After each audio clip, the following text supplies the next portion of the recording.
Hamzah bin Abdul Muttalib, teman-teman sekalian, berjalan seperti biasa di kehidupan Mekah. Di awal-awal dia adalah orang yang sangat kuat secara fisik, tinggi besar, dan sangat ahli dalam memanah.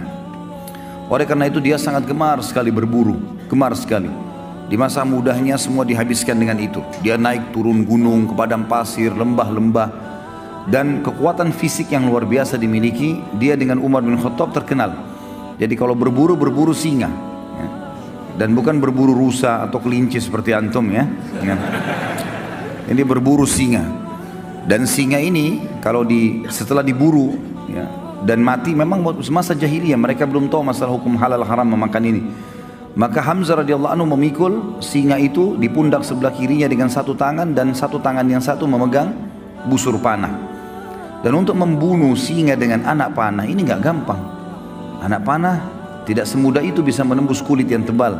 Tapi kuasa Allah, dia diberikan kelebihan itu radhiyallahu anhu. Di awal Islam tentunya, waktu Nabi SAW mengumandangkan Islam, dia tidak terpengaruh, tidak juga mau masuk Islam, tidak juga membenci Nabi SAW. Berbeda dengan Abbas. Abbas radhiyallahu anhu, nanti kita akan jelaskan, dia tidak masuk Islam untuk menjaga hubungan dengan kaumnya, tapi dia suka dengan Islam.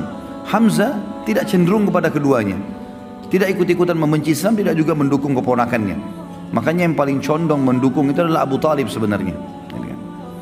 Tapi yang jelas teman-teman sekalian, ada satu kejadian dengan hikmah Allah terjadilah masuk Islamnya tokoh kita ini dengan tiba-tiba begitu saja.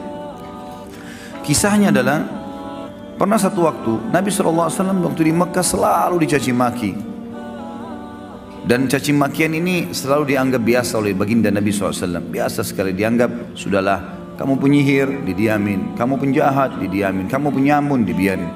Bahkan Nabi SAW pernah lagi sujud, dituangkan kotoran unta di atas leher beliau, beliau SAW diam. Bahkan pernah batang leher beliau diinjak, ya, sampai susah bernafas, gitu kan. Namun Nabi SAW sabar, dibiarin saja, karena tidak ada kekuatan di Mekah. Beliau bersabar dan belum ada perintah untuk melawan pada saat itu. Tapi satu waktu teman-teman sekalian, Abu Jahal waktu melihat Nabi SAW lagi tawaf, dia mengucapkan kata-kata yang sangat menyakitkan, bahkan lebih sakit daripada melukai fisik. Namun dalam buku sejarah tentu tidak disebutkan cacian itu seperti apa. Cuman hampir semuanya mengatakan cacian itu sangat menyakitkan, bahkan mengalahkan sakitnya fisik. Penghinaan yang luar biasa. Dan tidak ada orang yang membela Nabi SAW walaupun dari suku beliau. Ada seorang budak wanita, budaknya Abdullah bin Jud'an. Abdullah bin Jud'an ini adalah orang yang terkenal sangat baik sekali di Mekah. Hadis Aisyah mengatakan, ya Rasulullah, Ibnu Jud'an orangnya sangat baik di Mekah, sangat santun, suka silaturahim keluarga, suka bantu orang susah. Kata Aisyah radhiyallahu, ya Rasulullah, dalam hadis Bukhari Muslim, Ibnu Jud'an, siapa yang tidak kenal kebaikannya di masa jahiliyah? Apakah bermanfaat amal-amal yang dia kerjakan? Kata Nabi SAW, tidak sama sekali, karena dia belum pernah beriman kepada Allah. Dia tidak syahadat, tidak masuk Islam. Yang jelas Ibnu Jud'an ini, Abdullah bin Jud'an, tidak pernah membenci Nabi SAW, tapi dia tidak masuk Islam. Ada budak wanitanya dia lewat melihat Nabi SAW dicaci maki dengan cara seperti itu, dan dia tahu tuannya ini Abdullah bin Jud'an tidak membenci Nabi SAW.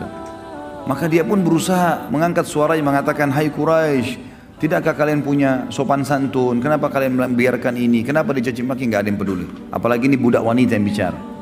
Maka budak ini lari keliling sampai dia keluar pintu gerbang Mekah yang dikenal dengan pintu Bani Syaibah. Begitu keluar di sana dia temu Hamzah. Hamzah baru pulang dari berburu, lagi bawa singa, ya, di pundak kirinya dengan pegang busur panah. Dan ini yang buat ini cuma Umar bin Khattab sama Hamzah berdua. Kalau dua orang ini masuk ke Mekah sendirian, berburu tidak ditemani sama teman-temannya, sendirian. Yang lain semua pada sibuk, pada mengajak teman-temannya kalau berburu untuk berjaga-jaga, dia enggak.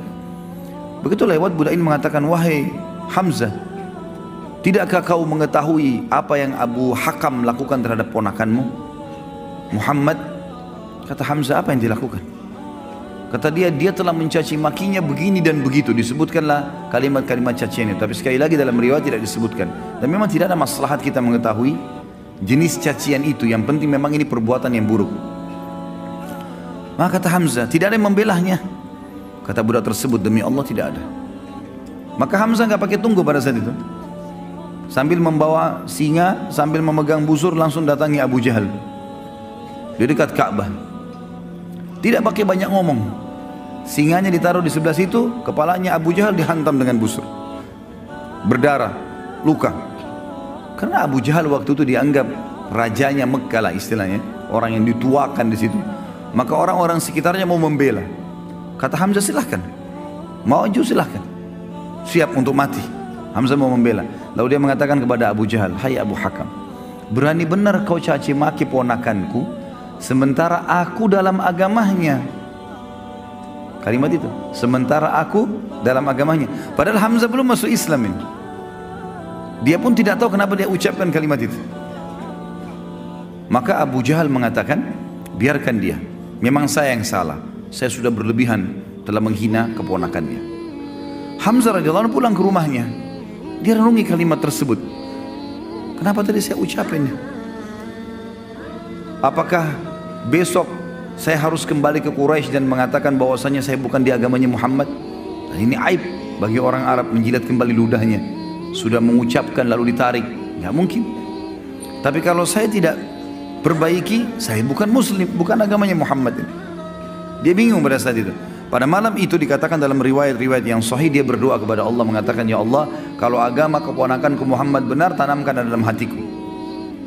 Dan kalau seandainya tidak benar, maka hilangkanlah, berikanlah aku solusi dengan Quraisy. Maka Hamzah pun berkata keesokan paginya pada saat dia bangun, dia merasa dekat, dia merasa tenang dengan agama Nabi SAW, maka dia pun datang mengucapkan syahadat.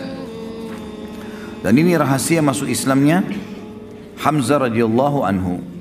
Masuk Islamnya Hamzah radhiyallahu anhu.